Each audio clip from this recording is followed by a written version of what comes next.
Assalamualaikum warahmatullahi wabarakatuh. Menurut saya pribadi, tak bisa dipungkiri ya, ada beberapa fase pendidikan khususnya di Indonesia, mulai sebelum merdeka sampai saat ini. Mulai pendidikan masa kolonial yang hanya menguntungkan company dan beberapa hal, serta untuk pengusaha, pendidikan hanya untuk mengajarkan para pekerja demi meraup keuntungan semata dari pengusaha ini. Sedangkan di fase kedua, pendidikan hanya untuk kalangan pejabat serta antek Belanda ya, dari Raden Mas Suryadi Suryaningrat atau yang sekarang lebih dikenal dengan Ki Hajar Dewantara, membuka akses pendidikan ini secara umum melalui sekolah taman siswa yang dicetuskan di daerah istimewa Yogyakarta. Tentang pendidikan menurut beliau adalah bagaimana memerdekakan belajar guna mencapai kemerdekaan belajar yang hasilnya adalah menjadi peserta didik dengan tumbuh kembang sesuai kiat profil pelajar Pancasila. Ini berarti dalam melaksanakan pendidikan serta pengajaran pada anak-anak, Ki Hajar Dewantara menginginkan agar seorang pendidik tetap harus memperhatikan segala potensi yang dimiliki oleh anak-anak, antara lain jasmani,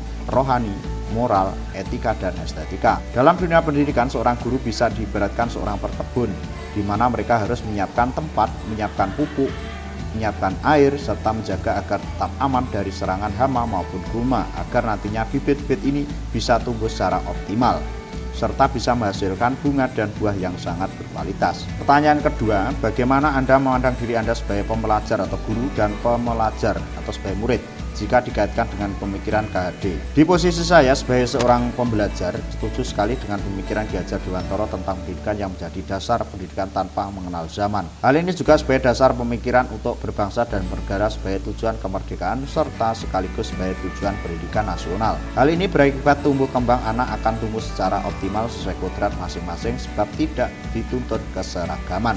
Jadi saya sebagai guru dan terus mengasah kemampuan sesuai kodrat saya sebagai manusia, terus belajar dan berinovasi demi keberlangsungan kebudayaan dan peradaban bangsa. Assalamualaikum warahmatullahi wabarakatuh.